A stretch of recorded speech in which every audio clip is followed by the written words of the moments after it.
Ni hao woman de Pangyo et bienvenue pour cette nouvelle vidéo. Aujourd'hui je vous ai trouvé des petites friandises que l'on ne trouve pas en France et elles m'ont l'air plutôt pas mal, donc on va essayer de tester ça tous ensemble. Bon alors on connaît tous le popcorn, hein, tout le monde en a, tout le monde connaît le Kit Kat, mais est-ce que vous connaissez le Kit Kat au popcorn? Alors ces gros Kit Kat ici, hein, y en a en France, hein, il suffit de les trouver, il y en a. Par contre au popcorn je suis pas certain qu'il y en ait. Donc quand j'ai vu ça, je me suis dit tiens, ça m'a l'air bien sympa, donc on va essayer. Bon, donc mon Kit Kat popcorn a souffert pendant le voyage, hein, on va dire. Ça sent le chocolat Kit Kat, normal. Après on va voir si ça a goût popcorn. Alors pour être honnête, ça n'a pas trop le goût de popcorn, ça a juste à l'intérieur un petit peu de chocolat blanc.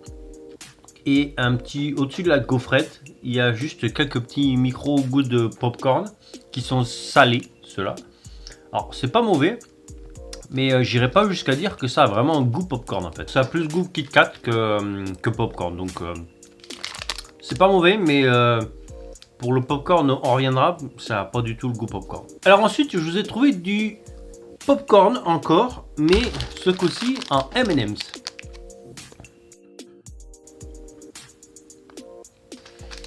Sur le dessin, on voit qu'il y a du popcorn avec du chocolat dessus. Alors, je pense que c'est pour reprendre le chocolat du M&M's. Donc, chocolat au lait. Et alors, chez moi, le popcorn, c'est avec quand même du maïs. Et là, on voit qu'ils disent que c'est le cœur, c'est du riz soufflé. Donc, niveau popcorn, je pense qu'on repassera.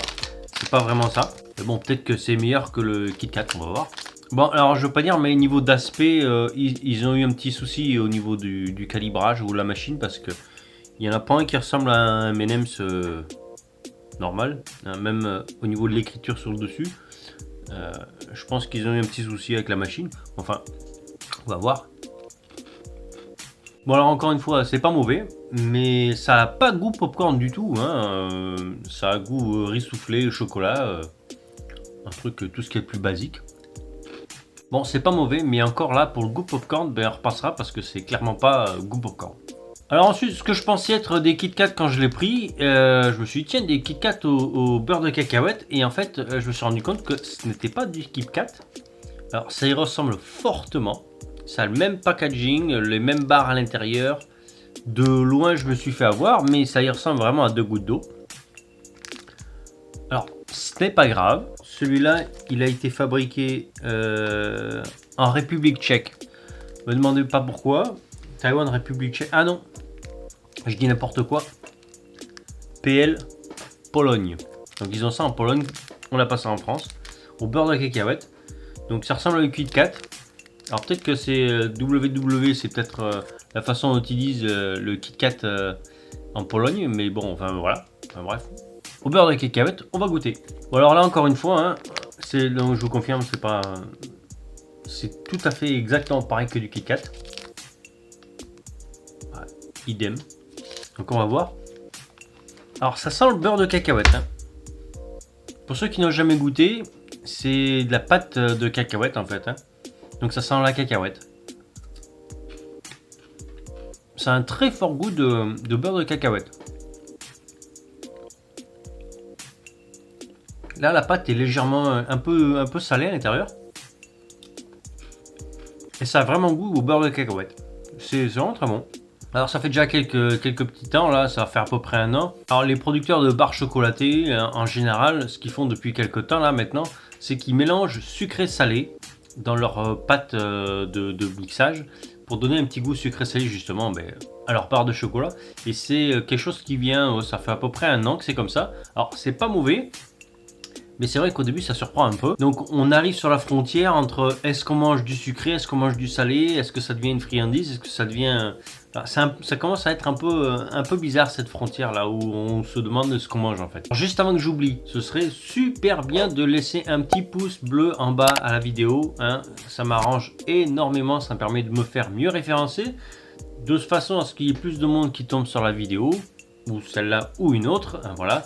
Donc ça m'arrange à moi fortement. Vous, ça prend 2 petites secondes, même pas une, histoire de tourner le téléphone et le remettre. Et voilà, et je vous remercie pour ça. Donc sans plus attendre, on continue encore avec du M&M's. Et celui-ci, il est au chocolat blanc. C'est du M&M's au chocolat blanc. Alors, sachant que le chocolat blanc n'existe pas, hein, il faut le savoir. Le vrai chocolat, c'est du chocolat marron ou noir. Le chocolat blanc, c'est une fabrication, ça n'existe pas du tout dans la nature. Voilà, juste info pratique. Goûtons ça. Alors là, on note directement un changement comparé à l'autre, c'est que déjà la taille. Donc à gauche, le chocolat blanc et à droite, le chocolat au popcorn. M&M's, hein, on voit quand même la différence, elle est flagrante, hein, c'est vraiment le jour et la nuit. Hein.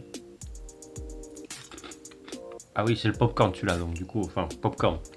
Au riz soufflé. Alors goûtons le chocolat blanc. Déjà, ça sent rien en fait. Ça sent même pas le chocolat, étant donné qu'il y a une pellicule de sucre autour, donc bon. Alors, ça a goût chocolat blanc, léger petit goût. Donc c'est quand même une grosse quantité de chocolat blanc dedans. Voilà. C'est vraiment... c'est pas mauvais. Mais je pense que le paquet, il fait combien? Il fait 42 grammes. Alors j'adore le chocolat, mais là, 42 grammes, ça fait quand même beaucoup pour finir ce chocolat. Parce qu'il est...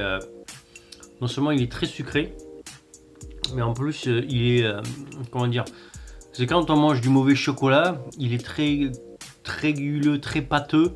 Il y a beaucoup de matière grasse dedans. C'est clairement le genre de chocolat que je n'achèterai pas. Je veux dire, il est pas bon en fait. Il est trop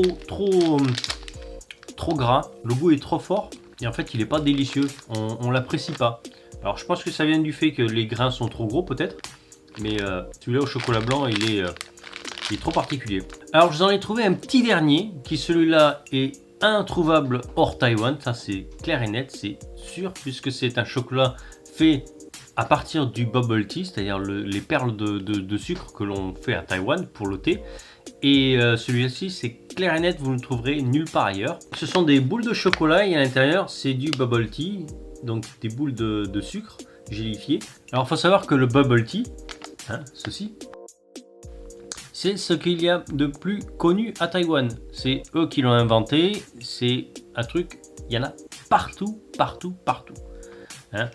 Il doit y avoir plus de boutiques de bubble tea à Taïwan que de bars en France. Et pourtant, je pense qu'il y en a beaucoup des bars. Hein. Mais je vous garantis qu'il y en a dans tous les quartiers. Il y en a au moins 3 ou 4, si c'est pas plus, minimum, hein, qui vendent du bubble tea.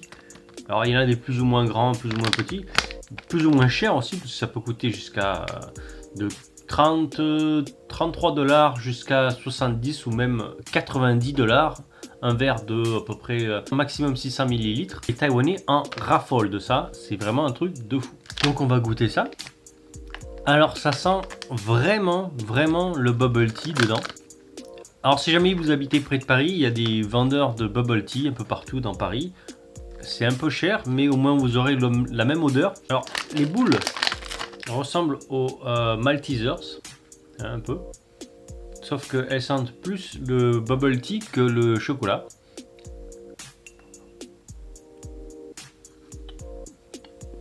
Bon, c'est impossible d'ouvrir en deux. Donc c'est ça, c'est perles de sucre enrobées de chocolat.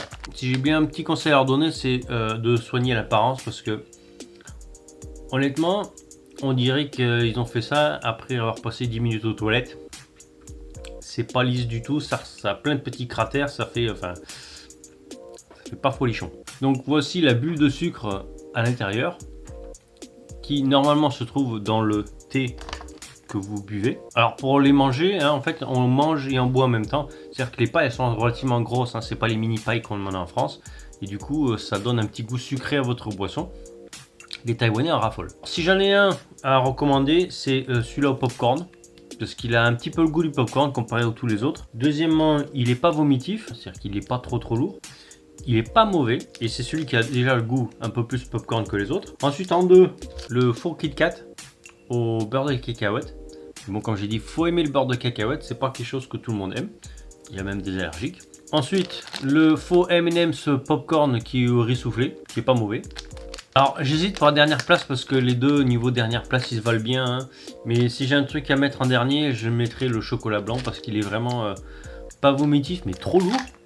Et après juste avant celui-là. Donc voilà, c'est la fin de cette vidéo. J'essaierai de vous dégoter de nouveaux petits produits comme ça que vous n'avez pas en France pour vous montrer. Alors je sais que vous êtes dans le confinement encore, hein, que les vacances c'est un peu mort tout ça, mais bon, courage. Donc pour ma part, je vous retrouve la semaine prochaine pour une nouvelle vidéo et jusque là, portez-vous bien. Ciao ciao.